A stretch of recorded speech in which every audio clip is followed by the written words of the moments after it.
So the workshop is inspired by the work of Afrofuturists like Sun Ra and Octavia Butler, and it's basically using writing exercises, poetry making exercises, mural making exercises, and lots of other little image making workshops, exercises to create representations of a Black queer future, or a future that's in service of Black queer joy, healing, grief, solidarity, unity.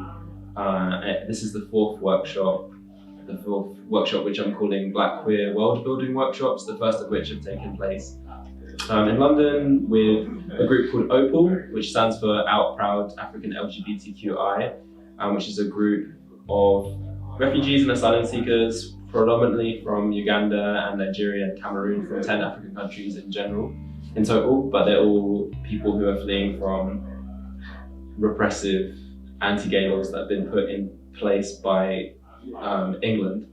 So there is a big connection to Trinidad in the sense that the buggery laws that are here are the same, similar to the buggery laws that are in Nigeria and Uganda and other Commonwealth countries. They are a colonial legacy. So I see this workshop as a kind of direct response to the violence of colonialism and homophobia, biphobia, transphobia, lesbophobia, how these two things are combined.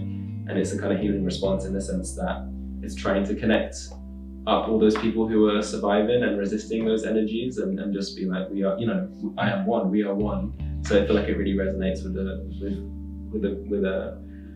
the goals and the work that I Am One is doing. Yeah, I guess like building off of that, I guess in the media and in general, there's just like a whole lot of talk.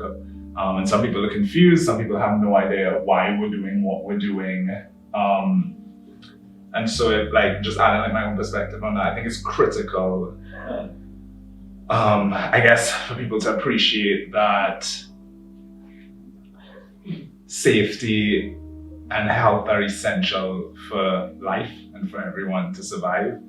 And that's where the work that we do comes from.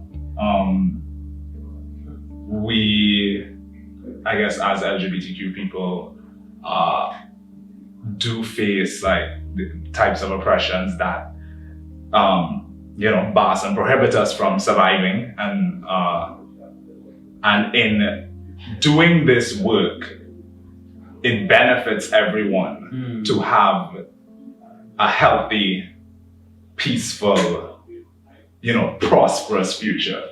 I think it's critical really to just appreciate that our work and our salvation is tied up in your salvation. There's a quote from a really prolific indigenous activist who says, if you're going to come into my community to save me, you might as well just stay where you are. Because if it's not coming from a place of pursuing your own liberation, if you're not entering to pursue your own liberation, then you really don't understand what this is about. Your liberation is tied up in our liberation. Exactly.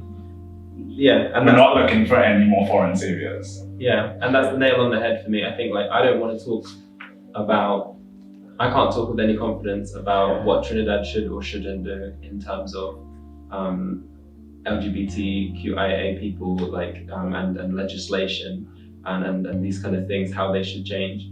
But what I do understand is that the struggle that you face and that people face in terms of having no protections, or people, from my understanding, people can be evicted from their homes, they can lose their job, these kind of things.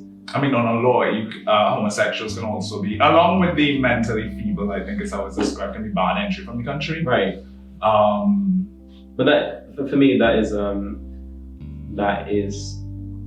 the same thing that is happening in Uganda. That's the same thing that's happening in Nigeria, and it's also the same as the homophobic attitudes, transphobic attitudes, queerphobic and general attitudes that are prevalent in Western society. And I think this problem is always painted as it's painted as a Black problem. People like to try and pretend that African countries are homophobic, and that it's the job of like the West to go and like fix it. It's like, no, you put those laws in place. It's your problem, and it's still prevalent in your society in the way that the UK treats Black people and queer people. So yeah, it feels like it's part and parcel of the same things that Black people in the diaspora in the UK are facing. So it doesn't seem like it's an alien problem. It just feels like a problem that's been chopped up into little pieces, so we can't see that we're fighting the same monster.